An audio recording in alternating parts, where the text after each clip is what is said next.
Bonjour, chers frères et sœurs en Christ, que la grâce, la paix et la miséricorde de notre Seigneur Jésus-Christ vous soient abondamment multipliées. Bienvenue dans cette nouvelle vidéo de 7 minutes de pain quotidien du 2 juin 2025. Nous rendons grâce au Seigneur qui nous a permis donc, comme nous avions dit dans la précédente vidéo, de bien entamer ce nouveau mois de juin. Nous sommes rendus au milieu de l'année 2025 et nous rendons grâce au Seigneur. Souvenons-nous que beaucoup depuis janvier 2025 jusqu'à cette date à laquelle nous faisons cette vidéo, beaucoup sont passés de vie à trépas. Et donc, si nous sommes vivants, c'est par la grâce de notre Seigneur Jésus-Christ. Donc, Seigneur, nous te disons merci encore pour ta protection, pour ta grâce. Merci pour ton amour pour nous. Et ce que tu nous renouvelles le souffle de vie chaque jour. Gloire soit rendue à ton Saint-Nom. Amen. Donc, c'est la grâce du Seigneur que nous soyons vivants et nous sommes donc au 2 juin 2025 et nous faisons dans la vidéo de ce jour, les 7 minutes de pain quotidien de ce jour. Et nous allons lire aujourd'hui l'avant-dernier verset du chapitre 4 de Actes des Apôtres. Donc, là aussi, nous sommes rendus presque à la fin du chapitre 4 de Actes des Apôtres. Et nous allons lire aujourd'hui le verset 36. Nous avions vu dans les précédentes vidéos comment est-ce que les apôtres et les disciples du Seigneur en général vivaient d'un commun accord, dans l'unité de l'esprit, dans la marche quotidienne d'une même âme, d'un même cœur. Ils étaient vraiment unis. Et nous avons vu que c'était un modèle, le modèle que le Seigneur a prévu pour nous. Et cette unité-là ne se limitait pas simplement à la parole ou bien à la théorie, non. Mais qu'est-ce qui se passait? Ils pratiquaient cela, c'est-à-dire que c'était un amour, une unité qui s'étendait jusqu'à l'amour. Et cet amour-là se démontrait de façon physique et pratique.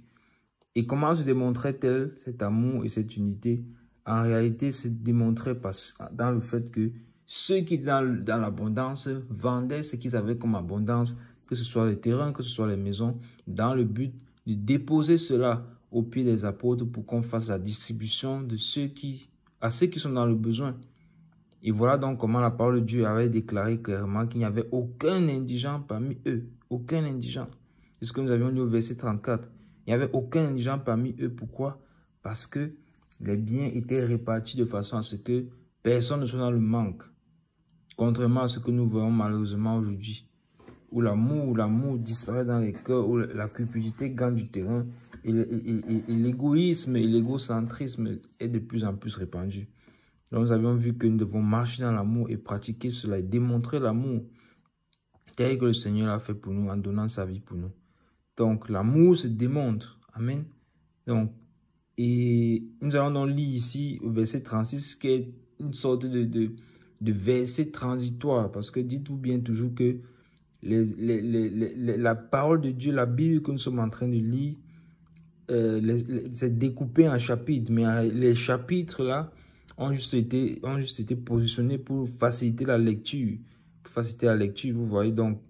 Quand on passe au verset 30, c'était des écrits qui étaient faits sans chapitre. Et d'ailleurs, en hébreu, il n'y a pas de... C'est bien vrai que le Nouveau Testament a été écrit en grec à l'origine, mais il y a aussi la version hébraïque, la Septante. Et ce qui se passe, c'est que elle a été traduite par les Juifs hellénistes. Et chez les Juifs, en réalité, il n'y a pas de paragraphe, il n'y a pas de point, il n'y a pas... En fait, les phrases sont continues et non-stop. Donc, le découpage qui a été fait, c'est pour nous aider. Donc, maintenant, le verset 36, là, quand on regarde, en réalité, un verset transitoire. Parce que jusqu'au verset 35, on nous dit juste que les disciples vendaient ce qui était dans l'abondance, vendaient ce qu'ils avaient déposé au pied des apôtres pour qu'ils fassent la distribution en fonction des besoins de chacun. Et maintenant, au verset 36, le Saint-Esprit vient maintenant mettre l'accent sur quelque chose de particulier, de précis.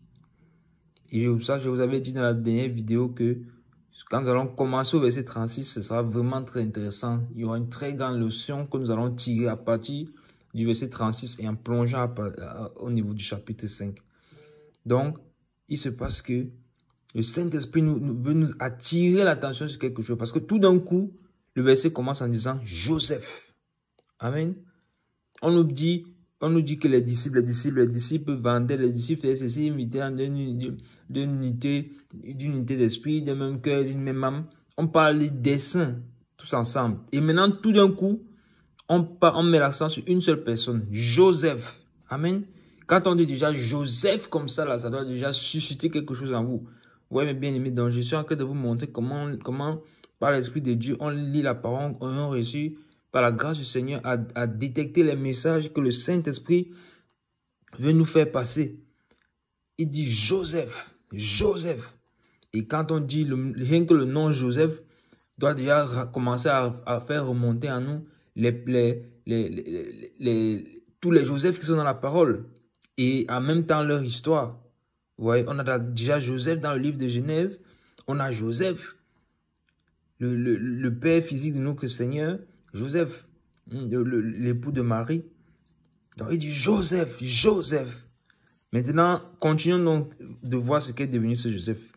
Verset 36. Joseph, surnommé par les apôtres Barnabas, ce qui signifie fils d'exhortation, lévite, originaire de Chypre. Amen.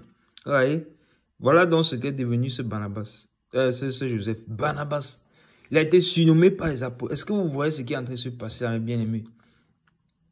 Le Saint-Esprit attire d'abord notre attention sur une personne. Ça veut dire que on est toujours dans le même contexte de vivre en unité, de vendre ses biens pour venir donner et faire la répartition pour ses biens de chacun. On n'est pas sorti de ce contexte-là. C'est toujours ce contexte. Mais le Saint-Esprit attire notre attention sur quelque chose de précis. Sur un homme, Joseph. Vous voyez, Joseph.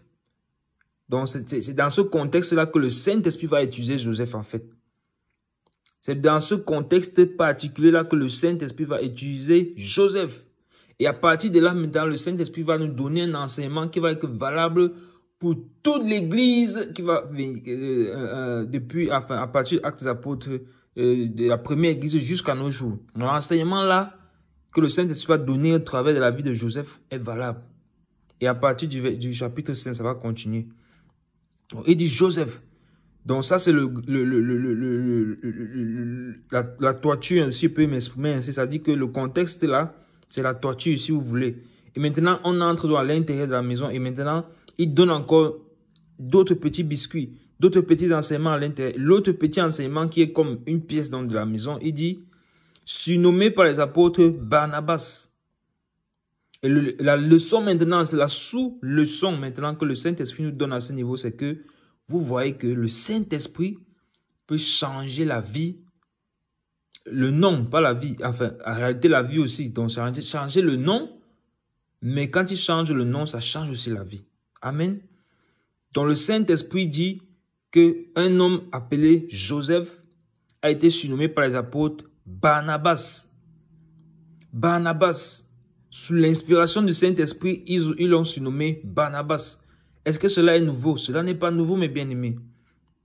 Rappelez-vous que c'est un principe même biblique et un principe d'ailleurs spirituel établi par Dieu lui-même.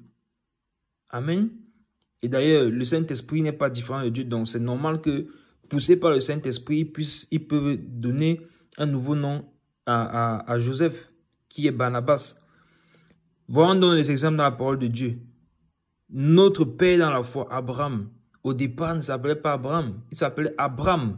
Et c'est Dieu qui a changé son nom à Abraham pour lui donner une descendance et faire lui le père de la promesse et une alliance avec lui. Là, sa femme, Dieu a changé son nom. De Sarai, elle est devenue Sarah pour être la mère d'une multitude. Israël, que nous voyons aujourd'hui, c'est la descendance de Jacob, qui est en réalité lui-même Jacob au départ, mais qui a été renommé par Dieu en Israël.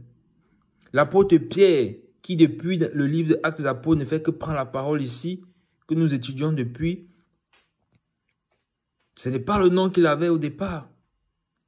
Ce n'est pas son nom. La parole de Dieu nous déclare que c'est Simon. Au départ, c'est Simon. C'est pour ça que de temps en temps, vous allez voir, on précise Simon Pierre. Pourquoi? Parce que Dieu a dit, tu es Céphas. C'est-à-dire Pierre. Le Seigneur a changé son nom. Amen. Donc le Seigneur fait cela. Pareil avec plus tard l'apôtre Paul. qui s'appelait Saul au départ. Le Seigneur a changé son nom en Paul. Pourquoi? Parce qu'il avait une glorieuse destinée pour lui. Amen. Donc voici donc une sous-leçon que le Seigneur nous donne ici. Joseph, surnommé Barnabas par les apôtres. Donc, si Dieu te donne un nouveau nom, et je ne parle pas des noms fantaisistes, qu'on s'identifie juste comme ça, et puis bon voilà, et le caractère ne suit pas, la vie derrière ne suit pas. Si le Seigneur te donne un nouveau nom, attache-toi à ce nom-là, et sache que ce nom est pour que tu puisses le manifester dans ta vie. Ça dit que quand c'est comme, en fait, un nom, c'est une identification. À la naissance, nous recevons un nouveau nom. Et le nom-là agit forcément sur notre vie. Et quand le Seigneur nous donne un nouveau nom, c'est un nouveau départ. Imaginez que la nation de la terre d'Israël, aujourd'hui que nous voyons au Moyen-Orient, si le Seigneur n'avait pas changé son nom, cette terre-là serait appelée Jacob jusqu'à nos jours. Et sa destinée n'aurait pas été la même. Vous voyez, mais le Seigneur a changé son nom, Israël. Donc quand le Seigneur te donne un nouveau nom, c'est pour une nouvelle destinée. Il change aussi, les choses se changent également dans le plan spirituel. Ou bien, ceux qui étaient bloqués jusqu'à présent, maintenant, tu arrives maintenant à les grâces qui sont attachées au nom que le Seigneur te donne sont maintenant déversées, sont disponibles. Donc, si le Seigneur te révèle, que ce soit par prophétie, que ce soit en songe, que ce soit, peu importe la manière que le Seigneur te donne, et que tu l'as éprouvé, tu as vu qu'effectivement ce Seigneur, sache que tu dois t'aligner à cela. Changer tes directives, tes directions, en fonction de la nouvelle direction que le Seigneur te donne, à travers le nom qu'il te donne, à travers le nouveau nom qu'il te donne. Amen. Et que signifiait donc dans le cas de Barnabas ce nom? Ce nom signifiait fils d'exhortation. Amen. Fils d'exhortation. Magnifique. Fils d'exhortation. Et donc, si vous maintenant, par la grâce de Dieu, vous suivez maintenant la vie de Barnabas, dans les Écritures, vous allez voir que effectivement, c'est un fils d'exhortation. Ça veut dire que quoi? Ça veut dire que très certainement, le Seigneur l'utilisait dans ce sens, dans l'exhortation, mais cela signifie surtout que sa vie maintenant, par la suite, va découler à partir de la fils d'exhortation. L'apôtre Dieu nous déclare qu'il est quoi? Il est lévite. Il est lévite. Voici un lévite qui se retrouve être fils d'exhortation, originaire de Chypre. Donc un lévite qui vivait même à l'étranger, il vivait dans la diaspora. Mais le Seigneur déclare que quoi? C'est un fils d'exhortation. Un fils d'exhortation. Malgré qu'il était à l'étranger, il était originaire de l'étranger, malgré qu'il était un lévite, dans le Seigneur, il n'y a plus toutes ces choses. Il n'y a plus ni juif ni grec. Donc, le Seigneur fait de lui un fils d'exhortation. Amen.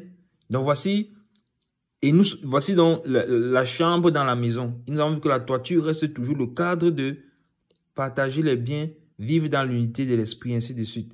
Et par la grâce de Dieu, c'est ce que nous allons donc voir à partir de demain, au verset 37. Le Saint-Esprit nous a donné juste un petit aperçu, c'est-à-dire une fenêtre ou bien une pièce comme j'ai utilisé dans l'image tout à l'heure, pour nous enseigner par rapport à ce qui concerne le changement de nom. Et plusieurs fois, ça arrive dans les Écritures, comme nous avons vu. Et vous pouvez aller faire également vos recherches et vous verrez d'autres exemples avec les enseignements qui sont tirés derrière. Donc la grâce, la paix, la miséricorde de notre Seigneur Jésus-Christ vous s'abonnera multiplier. Nous allons nous arrêter là pour aujourd'hui. Shalom à vous. Soyez bénis.